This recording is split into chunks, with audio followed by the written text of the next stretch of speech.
हाय दवेल गुरु में आपका फिर से स्वागत है। आई होप कि आप स्वस्थ होंगे, मस्त होंगे और जबरदस्त होंगे और अपनी मैट्रिक परीक्षा की तैयारी जोरों शोर से कर रहे होंगे। मैं अरुण सर क्लास 10th का त्रिकोणमिति पढ़ा रहा हूं और चैप्टर 8.1 का दूसरा नंबर क्वेश्चन को सरल तरीके से बताने वाला हूं, इसलिए आप मेरे वीडियो पे बने रहिए और मेरे वीडियो को स्किप नहीं कीजिए और देखिए कि 2 नंबर क्वेश्चन को मैं कैसे सॉल्व कर रहा हूं और कितने आसान तरीका से। ठीक है ना।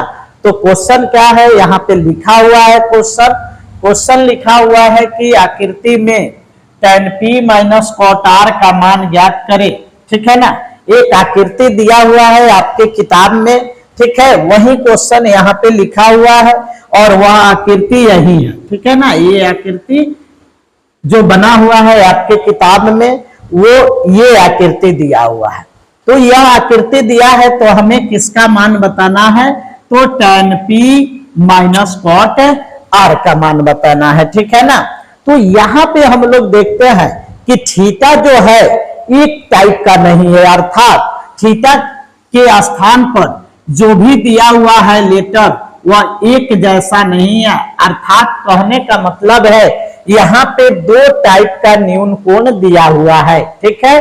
और मैंने यह बताया था अगर एक ही क्वेश्चन में 2 टाइप के न्यून कोण देते हैं तो या तो आप 2 कलर के पेन को यूज कीजिए और नहीं तो 2 समकोण त्रिभुज बना लीजिए, एकदम आसान रहेगा। ठीक है ना।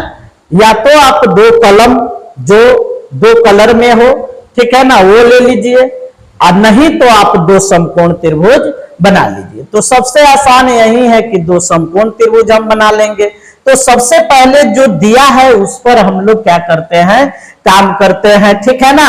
जैसे यहाँ पे देखिए ये पी क्यू आर जो है एक समकोण त्रिभुज है जिसमें क्यू जो है क्या है 90 डिग्री है। ठीक है। और इसको हम बोलते हैं पुराना कोण। क्यों बोलते हैं, क्योंकि समकोण त्रिभुज में 90 डिग्री आता है तो आता है। ठीक है ना। वो फिक्स है कि 90 डिग्री एक कोण 90 डिग्री आएगा। उसके बाद यहाँ पे हम लोग देखते हैं P है और R है। यहाँ पे दोनों जगह देखिए P के लिए यानी थीटा के जगह P भी रखना है और R भी रखना है। कहने का मतलब यह है कि एक बार P न्यून कोण लेंगे तो एक बार हम लोग R न्यून कोण लेंगे, अर्थात P के सापेक्ष लंब कर्ण आधार को डिनोट करेंगे और फिर R के सापेक्ष भी लंब कर्ण और आधार को डिनोट करेंगे। तो यहाँ पे ये चीज है कि ये जब 2 न्यून कोण आ रहे हैं तो एक फिगर में बनाने में क्या होता है, बनाने के लिए बन जाएगा लेकिन नामकरण में क्या हो जाता है, एक ही, जैसे 13 सेंटीमीटर है तो इसका 2 गो नाम हो जाएगा। इसलिए हम क्या करते हैं, अलग से एक फिगर हम लोग क्या करेंगे, क्रिएट करेंगे। उससे पहले हम देख रहे हैं कि यहाँ पे एक भुजा की माप दिया हुआ है, फिर दूसरी भुजा की और यहाँ तीसरा भुजा की माप नहीं दी हुई है। तो सबसे पहले हम क्या करेंगे, समकोण त्रिभुज से इस त्रिभुज में जो दिया है भुजा उसको लिख लेंगे और पाइथागोरस प्रमेय से क्यूआर भुजा की माप ज्ञात कर लेंगे। ठीक है ना। तो सबसे पहले हम क्या करेंगे, सॉल्व करना है तो यहाँ पे हम लोग क्या लिखेंगे, समकोण त्रिभुज। चूंकि समकोण त्रिभुज पी क्यू आर में जो दिया है वो जरूर लिखिएगा। बार बार एक ही बात बताते हैं, क्वेश्चन में जो दिया है उसको लिख लेते हैं तब पता चलता है हमें क्या करना है, हमें किसकी कमी है। ठीक है ना। तो पी क्यू आर में कोण क्यू क्या है, कोण क्यू समकोण है, जो समकोण है उसको तो लिखना ही है। साथ में क्या है, पी आर भुजा, यहां पे ध्यान देंगे पी आर भुजा है 13 सेंटीमीटर, 13 सेंटीमीटर। फिगर में जो दिया है वहां पे आप ध्यान देंगे, जो जो दिया है वो लिख लेंगे। ठीक है ना। उसके बाद दिया है PQ भुजा की माप। PQ क्या दिया हुआ है बाबू, तो PQ दिया है 12 सेंटीमीटर। ठीक है। ये क्या किया है, दिया है, जो दिया है उसको आप लिख सकते हैं। ठीक है ना, कि ये दिया हुआ है। ठीक है। अब एक समकोण त्रिभुज में अगर 2 भुजा की माप दी हुई है तो तीसरी भुजा निकालने के लिए हम लोग पाइथागोरस प्रमेय का प्रयोग करते हैं। तो यहाँ पे हम लोग लिख लेंगे पाइथागोरस प्रमेय से, बहुत आसान है, ठीक है ना। इस टाइप के बहुत सारा क्वेश्चन मैंने बताया होगा, थोड़ा इधर उधर होगा, लेकिन काम जो करना है नहीं, पाइथागोरस प्रमेय से लंब निकालिए, आधार या कर्ण, ये सारी चीजें बार बार सभी क्वेश्चन में दोहरा रहा है, ठीक है ना। तो आपका प्रैक्टिस भी बन रहा होगा पाइथागोरस प्रमेय से, ठीक है। क्या है तो पाइथागोरस प्रमेय से अब यहां पे हम लोग देखेंगे कि यहां पे 90 डिग्री जो दिया हुआ है उसके सामने वाली भुजा क्या है, कर्ण है, ठीक है ना। सामने वाली भुजा जो क्या होगी वह कर्ण होगी, ठीक है। यहां पे हम कोई न्यून कोण नहीं दिए हैं, तो हम लोग जानते हैं कि नीचे वाला क्या होता है, आधार, और जो बच गया वो क्या होगा, लंब। यानी कोई भी लिख दे, मान लीजिए हम कर्ण लिख लिए लंब, तो जो बचेगा वो आधार होगा, और दो गो लिख लिए तो जो बचेगा वो तीसरा नाम लंब होगा, ठीक है ना। यहां पे ये चीज है कि जब तक हम न्यून कोण नहीं देते हैं तब तक हम जानते हैं कि जो लंबवत है वो लंब होगा, 90 डिग्री के सामने कर्ण होगा, और जो क्षैतिज है वो क्या होगा, आधार होगा। तो सबसे पहले हम इसको बना लेते हैं। तो आधार हमें निकालना है, क्या निकालना है, आधार निकालना है। तो यहां पे ध्यान देंगे, आधार बराबर क्या होता है, मैंने बताया था रूट अंडर, क्या बताया था, आधार हो या लंब हो, दोनों छोटी भुजा के माप, दोनों में से कोई छोटी भुजा के माप अगर हम निकाल रहे हैं तो वह सबसे बड़ी लंबी भुजा जो कर्ण है उसके वर्ग में से क्या होता है, घट जाता है।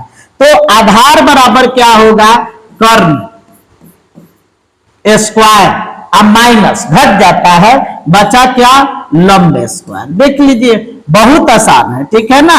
अब यहां पे हम लोग ध्यान देंगे, यहां पे हम लोग क्या ध्यान देंगे, आधार का नाम क्या है, तो क्यू आर। तो यहां पे हम लोग लिख देंगे क्यू आर, क्यू आर बराबर रूट अंडर क्या होगा, कर्ण स्क्वायर। तो कर्ण मेरा कितना है, तो कर्ण है 13 सेंटीमीटर, अर्थात पी आर। ये कौन सी भुजा है, पी आर है, ठीक है ना। तो कर्ण 13 सेंटीमीटर है, उससे पहले हम क्या लिख देंगे, पी आर, पहले उसका नाम लिख देंगे। तो कर्ण पी आर है, या कर्ण का घात यहाँ 2 है, तो पी आर का भी घात क्या हो जाएगा, 2 हो जाएगा। यहां माइनस का चिन्ह देंगे। लंब देखिए, लंब यहाँ 12 सेंटीमीटर है, लेकिन लंब का नाम क्या है, लंब वाली भुजा क्या है, तो पी क्यू। तो लंब के पास हम लोग क्या रख देंगे, पी क्यू रखेंगे, और जब पी क्यू रखेंगे तो पी क्यू लंब हो गया, लेकिन लंब का घात यहाँ पे 2 है, इसलिए पी क्यू का भी घात क्या हो जाएगा, 2 हो जाएगा, ठीक है ना। एकदम ठंडे दिमाग से आप बनाइएगा, नहीं स्टेप बाय स्टेप बनाइएगा तो जरूर बनेगा। अब यहां पे हम लोग देख रहे हैं P R square minus P Q square. अब ध्यान दीजिए, पी आर जो यहाँ पे दिया हुआ है, तो पी आर की माप कितनी है, तो यहां देखिए, यहां कितना दिया हुआ है, 13 सेंटीमीटर। तो पी आर की जगह 13 रखेंगे, पी आर का घात 2 है, तो इसका भी 13 का भी घात 2 होगा, minus P Q, P Q के स्थान पर हम 12 रखेंगे, लेकिन पी क्यू का घात 2 है, तो 12 का घात भी क्या हो जाएगा, 2 हो जाएगा। एक स्टेप और इसमें लिख सकते हैं, 13 का घात, 13 का स्क्वायर या 13 का घात 2 हो, तो उसका होता है 13 गुना 13 बराबर 169, गुना करके आप देख लेंगे, माइनस 12 का स्क्वायर या 12 का घात 2 है, तो 12 गुना 12, यानी जिस संख्या का जितना घात होता है उतना बार उसको गुना करते हैं, ठीक है ना। यानी 12 का घात 2 है, तो 12 को 2 बार गुना करेंगे, तो 12 गुना 12 बराबर 144, ठीक है। अब आराम से इसको क्या करेंगे, यहां पे देख लीजिए, यहां पे हम लोग क्या करेंगे, 169 में से घटाएंगे 144, तो 9 में से 4 जाएगा, कितना बचेगा, 5, 6 में से 4 गया तो बचेगा 2, यहां देखिए 1 में से 1 गया 0, अर्थात यहां 25 आया, 25 का वर्गमूल बाबू होता है 5, ठीक है ना। तो यहां पे हम किस भुजा को निकाल रहे थे, क्यू आर भुजा की माप निकाल रहे थे। तो यहां पे क्यू आर बराबर क्या हो जाएगा, 5 सेंटीमीटर हो जाएगा, ठीक है। तो हमारा आधार भी कितना आ गया, आधार आ गया 5 सेंटीमीटर। अब हमें तीनों भुजा मालूम हो गया, ठीक है ना, कर्ण भी पता चल गया, लंब भी और आधार भी पता चल गया। अब यहां पे हम ये चीज देखेंगे कि अब हमें मान निकालना है किसका, तो tan p minus cot r का मान निकालना है, ठीक है। तो इस फिगर में या तो इस फिगर में एक तो नामकरण कर सकते हैं, ठीक है ना, और एक दूसरा के लिए हम लोग क्या करेंगे, अलग फिगर बना लेंगे, ठीक। ऐसे तो यहाँ पे कलर बहुत सारे चेंज हो सकते हैं, 2 ही कलर की जरूरत है, लेकिन आप सहूलियत से समझिए, तरीका से समझिए कि इस क्वेश्चन को हम लोग बनाएंगे कैसे। तीनों भुजा की माप पता चल गया, ठीक है। इसका नाम H है, H हो, P हो, B हो, में भी समझ लीजिए, कुछ भी हो, लेकिन इसकी लंबाई जो है वह 13 सेंटीमीटर है, वो रहेगा। ठीक उसी तरह ये QR 5 सेंटीमीटर है, इसका नामकरण कुछ भी हो, लेकिन इसकी लंबाई 5 सेंटीमीटर ही रहेगा। ठीक उसी तरह PQ है, PQ की लंबाई 12 सेंटीमीटर है, कोई भी नाम रखिए, P रखिए, B यानी P कहिए, लंब कहिए या आधार कहिए, माप उतना ही रहेगा, 12 सेंटीमीटर ही रहेगा, ठीक है। उसे हमें इधर का उधर और उधर का इधर नहीं करना है। अब यहाँ पे हमको क्या करना है, अब हम लोग यहाँ पे एक तो न्यून कोण इसी से पता चल जाएगा, कैसे, तो यहाँ पे tan P है, यानी P को हम न्यून कोण लेंगे। तो देखिए इसमें अगर P को हम न्यून कोण लेते हैं, ध्यान दीजिएगा, तो नया कोण के सामने वाली भुजा क्या होता है, लंब होता है, ये हो जाएगा आपका P हो जाएगा, ठीक है। कर्ण बदलता नहीं है, हमेशा वही रहता है, तो ये H हो जाएगा, ठीक है। और जो बच गया वो क्या हो जाएगा, वह B हो जाएगा, यानी आधार हो जाएगा। समझ में आ रहा है? तो एक P हो गया, एक B हो गया और एक क्या हो गया, H हो गया। अब हम यहां पे क्या करेंगे, प्रश्न से ध्यान दीजिएगा बढ़िया से, यहां पे tan P और माइनस हो जाएगा cot R।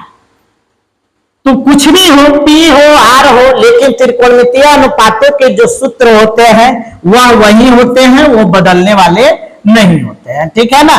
तो tan P, तो tan का क्या होता है, यहां पे देखिए sin cos tan, तो प्यारे बेटा पप्पू P, हेलो हेलो बोल B, अर्थात P हो जाएगा P बाई B, ठीक है ना, ये क्या हो जाएगा P बाई B।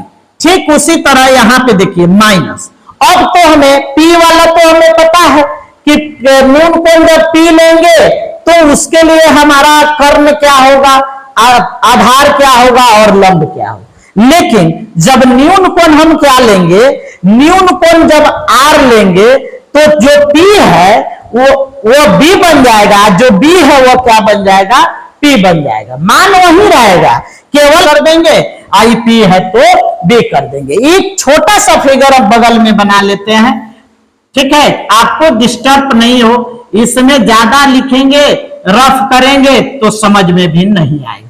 मेरा यहाँ पे P है, Q है और R है। देखिए ये 5 सेंटीमीटर है, ये 13 सेंटीमीटर है, घबराना नहीं है, आराम से बनाइए, समझ में आएगा, जरूर समझ में। ये 12 सेंटीमीटर। अब हम अगर R तो हमें जरूरी है, R क्या है, R जरूरी है, क्या है, R जरूरी है। तो R यहां पे अगर हम देखते हैं, ठीक है ना, R अगर देखते हैं तो यहां पे हम देख रहे हैं कि R न्यून कोण है, और जब R न्यून कोण है तो न्यून कोण के सामने वाली भुजा क्या होगी, वो लंब होता है, अर्थात इसको P से डिनोट करते हैं, ठीक है, लंब को P से, जो 90 डिग्री के सामने होगा, पुराना कोण के सामने, उसको हम लोग क्या कहेंगे, H कहेंगे, ठीक है ना। कर्ण को H से डिनोट करते हैं, और जो बच गया वो हमारा क्या हो जाएगा, आधार हो जाएगा, ठीक है ना। जब भी न्यून कोण जो है वो 2 नामों में आता है, जैसे P और R के नाम में आया है, तब P B बन जाता है और B P बन जाएगा, H जहां है वही रहेगा। लेकिन आप सीख रहे हैं इसलिए 2 फिगर में सीखिए, और जब आप बढ़िया से सीख लीजिएगा तो आराम से इसको क्या कीजिएगा, एक ही फिगर में बना लीजिएगा। तो अब देखिए कॉट का क्या होगा, तो कॉसेक सेक और कॉट। तो हेलो हेलो बोल प्यारे बेटा पप्पू, बोल बी बाई पी होगा। ठीक है, अब मान रखेंगे इसमें tan p, यानी p न्यून कोण p के सापेक्ष मान रखना है। तो p के सापेक्ष जो मान रखना है उसमें इस फिगर में देखेंगे। ठीक है ना, ये p के सापेक्ष, r के सापेक्ष होगा तो इस फिगर में देखेंगे। ठीक है, अब यहां पे देखिए p बटा b, तो इसमें p कहां है, यहां पे p कितना है 5 है तो 5 लिख दीजिए, बटा b तो b कितना है 12 है तो 12 लिख दीजिए, माइनस उसके बाद आपको क्या है b, इसमें देखिए ये r, ये न्यून कोण r के सापेक्ष है तो b बाई पी, तो b इसमें कितना है, तो b इसमें भी हमारा कितना है 5 है। ठीक है ना, तो b 5 रख देंगे। अब बटा यहां पे p कितना है, तो p इसमें भी 12 है। ठीक है ना, पलटा है पलट, ये देखिए p बाई b अब b बाई p, लेकिन मान दोनों का सेम आ रहा है लेकिन यहां पे तो अलग अलग है। ठीक है ना, यहां पे अलग अलग है। ठीक, चलिए तो 12 12 का एलसीएम लेंगे तो 12 हो जाएगा। ठीक है ना, 12 12 का एलसीएम लेंगे तो क्या हो जाएगा 12 हो जाएगा। और सेम एलसीएम मान नीचे जब सेम संख्या हो तो ऊपर भी जैसे होता है वैसे लिख दिया जाता है। तो 5 में से क्या घट जाएगा 5, 5 घटाओ 5, 5 में से 5 जाएगा 0 बटा 12, यानी यहां पे आएगा आंसर क्या हो जाएगा 0 हो जाएगा। ठीक है ना, क्या हो जाएगा 0 हो जाएगा, यही आंसर होगा। ठीक है ना, तो इसका आप स्क्रीनशॉट लेंगे ताकि आप नोट्स बना सकें। चलिए मेन बात यह है कि आप 2 फिगर ही बनाइए क्वेश्चन को, जब आप खूब एक्सपीरियंस होल्डर हो जाइएगा, नहीं यानी मैथ इस टाइप का मैथ बनाने में आप एकदम फास्ट स्टूडेंट बन जाइएगा, नहीं ठीक है, उस समय आप क्या कीजिएगा एक ही फिगर पे आप p भी ले लीजिएगा और b भी ले लीजिएगा। आसान है, p को b से और b को p से, यानी दोनों को बदल देंगे। ठीक है ना, फिलहाल अभी आप 2 ही फिगर में अपने क्वेश्चन को सॉल्व कीजिए ताकि कहीं गलत नहीं हो। और हमेशा अगर 2 फिगरों में बनाते हैं तो आपका मैथ कभी गलत नहीं होगा, सही ही होगा। बस कैलकुलेशन आपका अच्छा होना चाहिए और स्टेप भी आपका अच्छा होना चाहिए। ठीक है ना, तो चलिए नेक्स्ट वीडियो में फिर मिलते हैं। Okay, bye bye, thank you.